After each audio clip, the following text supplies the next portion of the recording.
As you know, the Mary Turner Project has been putting on and sponsoring a commemoration service for the people that were murdered in 1918 here in Brooks and Lowndes County, Georgia. A series of videos is being created to remind the world of the 100-year era between when the Civil War ended and the Civil Rights Movement came to pass. Most of these stories are gruesome, despicable, and horrific, but they need to be told in order for certain critics of present-day political agendas to have an accurate representation of what life was like for blacks after slavery.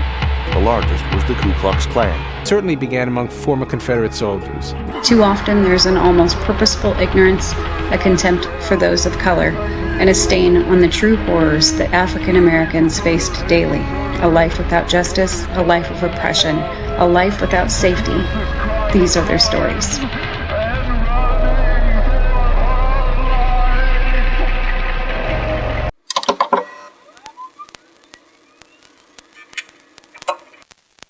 A handful of our people, with their lives, have made our life impossible.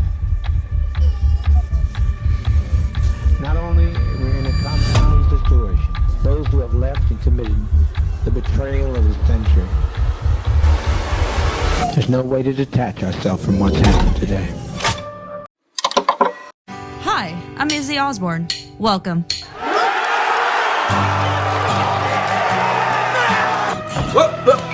Here I come. Oh, here I come. Oh. There's a lot of disturbing songs out there, and I'm covering all of them. To artists writing about true crimes and the perspective of the killer, victims, and even unfortunate experiences they have to deal with, to even sampling a real-life audio of the mass suicide of the Jim Jones town. Let's fill this atmosphere with warmth and love. Thank you to everyone who enjoyed my first episode on disturbing songs. If you haven't seen it, link in the description below. So I like to give another warning. We're gonna go into some very gruesome and real topics today. Very serious and very important. As a child from immigrant parents, I'll be making comments on my personal experiences with discrimination. If that's something you cannot stomach, I suggest you watch a different video. And trust me, I've shed a couple of tears making this video. Lynching is most often used to characterize informal public executions by a mob in order to punish alleged transgressors, punish a convict transgressors, or intimidate people. It can also be an extreme form of informal group social control, and it is often conducted with display of public spectacle, often in the form of hanging, for maximum intimidation. Depressing enough, Mary Turner, 20 years old, who was 8 months pregnant, alongside with her husband, Hayes Turner, 19 years old. Sadly, one in two fucking many other black Americans were a victim of this. In my senior civics class, we were watching a movie called The Butler. Get back to work. Cecil, come back to work. Come here. Look at me, boy. Don't you lose your temper with that man. This is world. We just living in it. You hear me? Now get on back to work.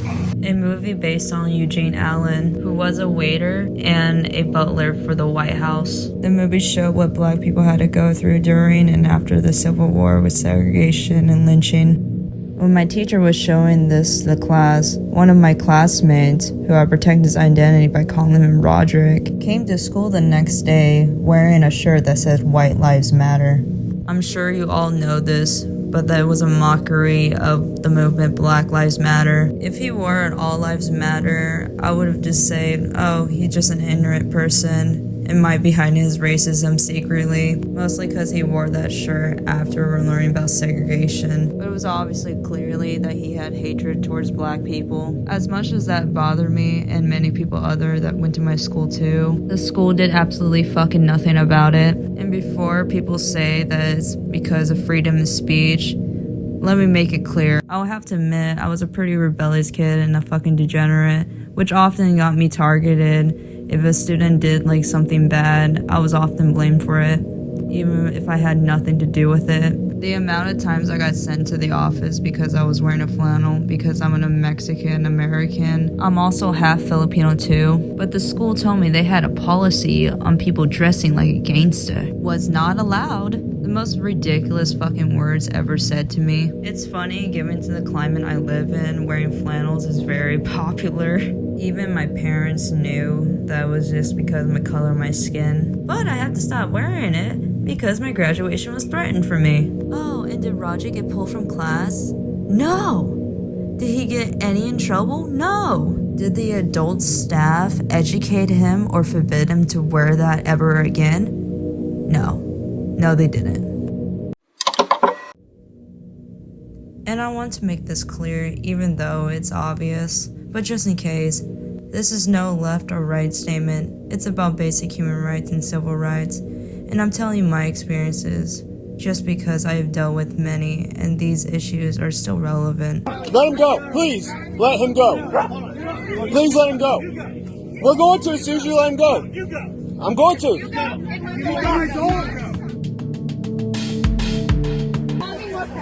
It was forever, and at the same time, just a moment. My grave is empty. I'm not a hashtag. And if these folks didn't intervene, that wouldn't be true. I'm listening intently to 36-year-old Vox Booker recount how he thought a group of white men who'd pinned him to a tree were going to lynch him on Independence Day. The 4th of July didn't. And there were a lot of cases about that you mostly heard of. But those ones are being reported and recorded. Imagine the ones not being recorded or reported. Well, and that being said, let's dissect the lyrics and talk more about the injustice of Mary Turner.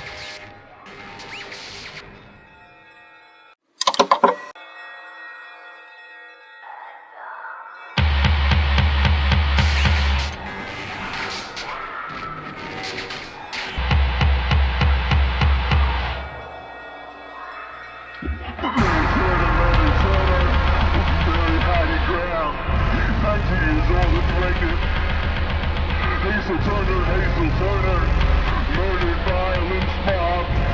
She declares this crime a crime and running for her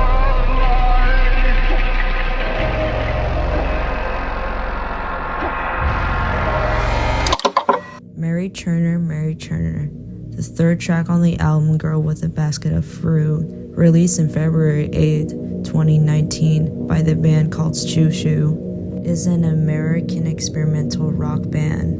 Members Jamie Stewart, Angela Soul, and David Kendrick. This whole album is pretty disturbing. I recommend checking it out. I think this song, along with the comments I read, was most likely inspired by Frankie Teardrop, but this song is brilliant in catching the horror and terrifying fear she must have felt along with her husband. God, when they said, and running for her life haunts me. We see some gruesome stuff on the news, but I think most of us don't put ourselves in the shoes of the victims or can't comprehend it. One of my friends in my senior year, who is also Mexican American, who have dealt with similar situations like I have. Sadly, that was the issue we had to deal with in senior year. While hanging out in school, he told me when he was walking out in a local corner store, when 3 white men in a truck heckled at him, then started to follow him. My friend started to run in fear.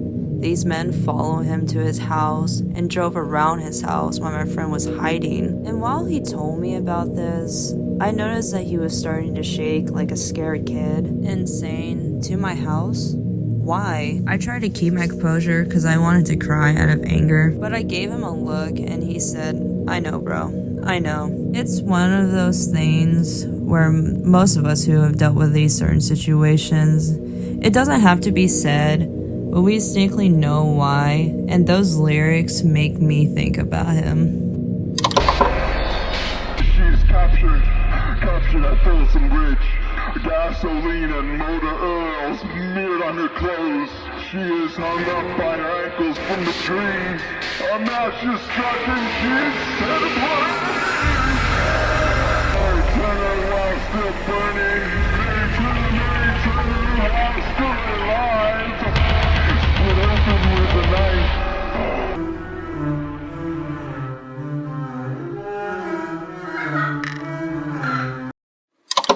Alright, I'm gonna read out loud the rest of the song's lyrics. And I think this is the most fucked up part about the Mary Turner's murder.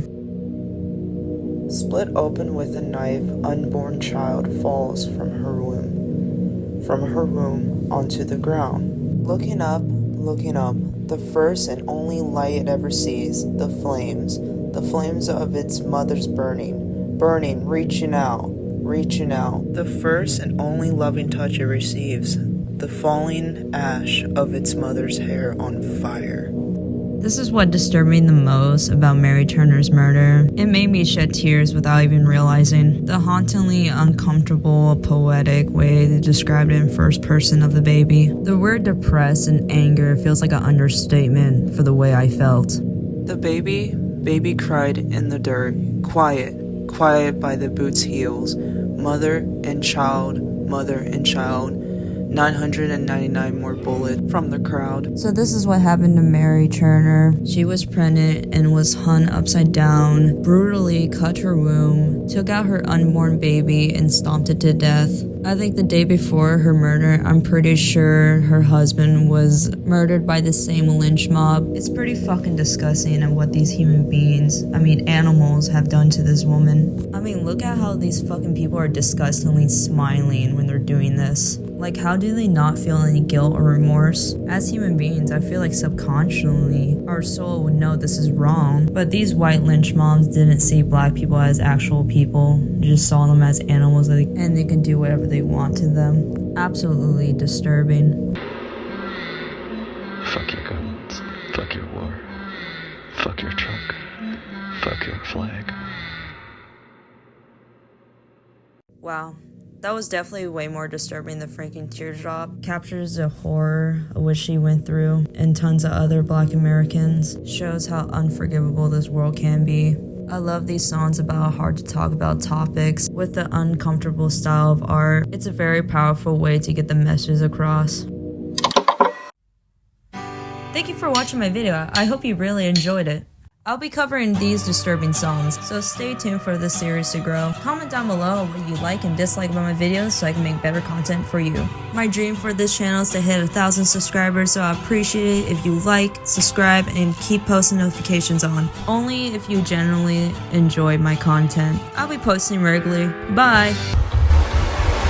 There's no way to detach ourselves from what's happened today.